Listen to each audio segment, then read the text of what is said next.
at the Floribama. So that's a big thing for us. So when I heard about Painkiller Week, we were like, we got to learn more. Tell me more about this and what we have coming up. Yeah, so Painkiller Week's pretty exciting for us. Lauren, the owner, has been actually asking to do this for a long time, and we want to do it. We want to do it right when we do it. So part of that, it's been a struggle to make it happen because painkillers are actually trademarked by Pussers, which is a rum from the British Virgin Islands. It's very nutty rum, Navy style, and so they trademarked it. And so, if I was going to do it, I wanted them to be part of it. I wanted to make it an event. So that's kind of what we're shooting for now. Liam, who's our new lead bartender, has really helped out a lot with this. He's gotten in touch with some ambassadors, and we've been communicating back and forth with distributors and suppliers to make sure that we can get not only just Pussers, but also some of their special rums. We're getting their gunpowder and their 15-year, which are currently not available in Colorado. What's the gunpowder and the 15-year for those that maybe are rum nuts? Yeah, so the gunpowder is going to be just an elevated version of Pussers. I think it's a little bit nuttier. To be honest, I've never actually tried it myself. So are you a rum guy? I would say for sure. Are? Yeah. Were you a rum guy before coming to this bar? Because yeah. you're fucking rum heavy. I mean, we are. We as we sit in front of the Mount Gay sign. Right. Yeah, we have over 90 rums on our back bar. Jesus. And prior to working here, actually, when I was at the Preservery, I remember there was a point where I said, man, I have way too many rum cocktails in a city that no one drinks rum. So, I guess I always have had a tendency towards rum. I think it's a really unique spirit.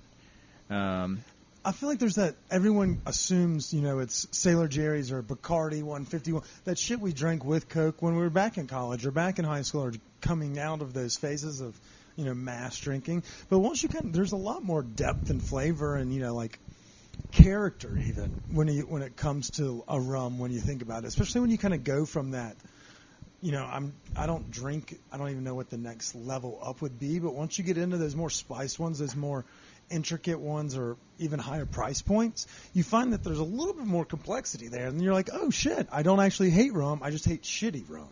I mean, for sure. And that's the connotation that everyone has. That goes for any spirit. A lot of people hate gin. Well, they just only had shitty gin, but... Shout out to my friends at Tanqueray and Hendrix. Yeah, right. Those are the two I know. I mean, those are great ones. They really are. Hendrix has got to be the 1A for, casual drinking. For sure. That and, your Espolones. What would be the that same tier for a rum drink? For rum, I mean, there's so many. So... if I were to just name a few, I mean, there's Abuelo, there's Plantation, there's Centenario, and... I mean, the cool thing about rum is that it's so affordable. It's made from byproducts, so it's sugarcane. Sugarcane is turned into molasses, and the molasses is a byproduct of the processing of sugarcane. So you have all this extra molasses, and that's why rum even started being made, was because they were like, what are we going to do with all this molasses? We don't know what to do with, where to put it. And that makes rum much more affordable than other spirits, where the base of the spirit is being, harnessed specifically for production, right? There's no other use case for it, kind of thing. But with that being said, I mean, there's so many affordable rums that are absolutely delicious and super different from each other. And you just wouldn't know about it if you just were sleeping on it. You're like, yeah. Oh well, for whatever price point and similar, levels and this and that, people just may get turned off by it without a little bit of knowledge about it. I mean, it's hard to make that commitment if you're at the liquor store and you're like, I don't know what any of this is. It's hard to, and it's not What's a good entry-level drink besides a rum? This is a healthy community. Let's say if they were to come in, what's just the first, start with, is it the Chi-Chi? Start with the Chi-Chi and then we'll work our way through the menu, or what's the way somebody would want to approach your rum menu and a rum shelf? Yeah, I lately, people have been asking me this question, what should I start with? What's the first thing? And I think, honestly, the Chi-Chi and the Daiquiri are two best cocktails here because, not best, but best for that situation. Uh-huh. Because the Chi-Chi, if you're not a big drinker, the Chi-Chi doesn't really taste really strongly of alcohol. It's delicious. It's a little dessert-like. It's a Pina Colada, basically, with vodka and macadamia nut liqueur, which gives it, that nutty finish on it. And it's just an easy one. And then the Daiquiri, like I said, is a salted pineapple daiquiri, but again, it's not super aggressive. It's really easy to drink, and both of those are $9 on our happy hour, so it's not a huge commitment either if you don't like it.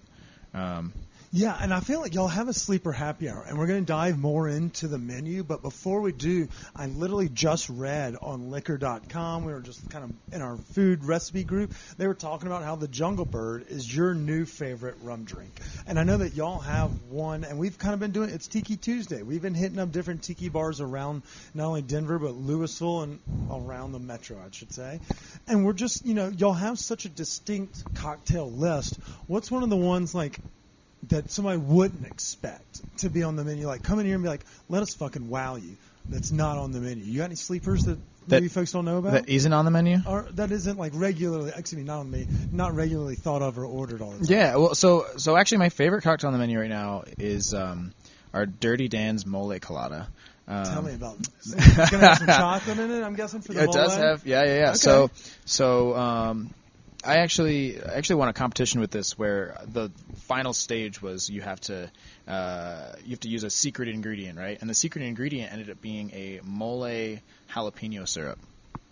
And I was just like, okay, what do you do with that? But in that instance, I was like, okay, what well, do you do with that? Are you about to say yeah. In that instance, I was like, okay, well, mole, I'm gonna go something earthy, so I just went straight to mezcal. Smoky tequila. It's gonna go really well with those flavors.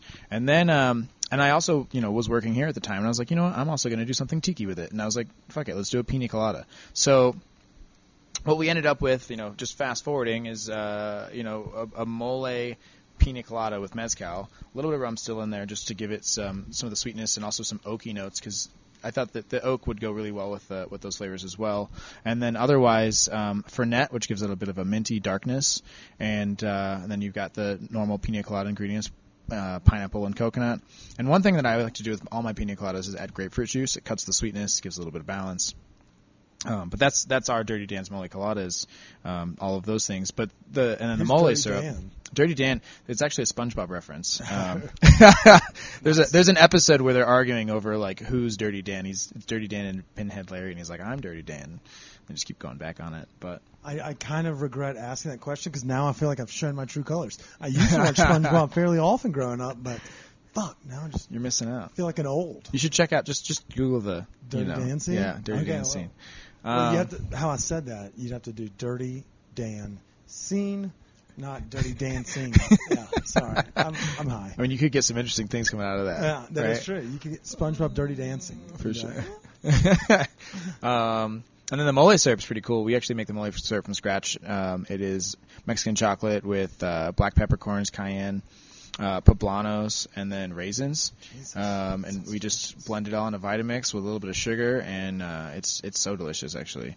And it's just a cool cocktail. It's like it's one of those cocktails where I doubt you've had anything like it somewhere else. And if you have, that's awesome. Great for those people too who are doing, but I'm proud of that one because it's unique and weird, and those are the fun things that you expect when you go to a tiki bar, stuff you've never had before. And it is. And it's not, you're not playing. It's not your mother's Pina Colada anymore, and you've elevated that experience. And that's from start to finish. When you walk in off of Broadway, where I saw two homeless guys jerking each other off over there across the street, but you walk in and you escape to this paradise. And it's not just, like you were saying, $5 Chi-Chis and rum and cokes at the counter anymore.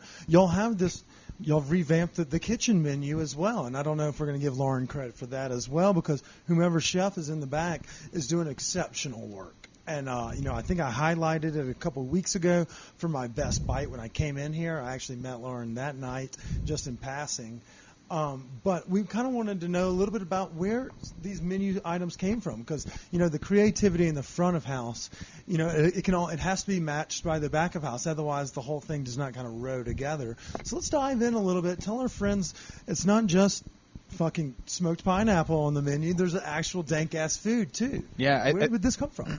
I think that's one of the more unsuspecting things that when people come here is because tiki bars in general aren't really known for their food. I don't even know what would be, like, I would just assume it's like French fries and like Americana flair, masubi maybe. I mean, for sure. No, which a lot is good too. A lot of the ones I've been to, I love our masubi.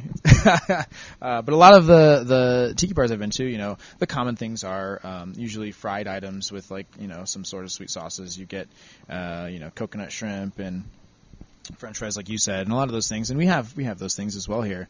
But actually, when we reopened, we knew we really wanted to elevate our food program to match and to push the boundaries in the bar program as well. And it's just this back and forth of like we want to offer the best on both sides.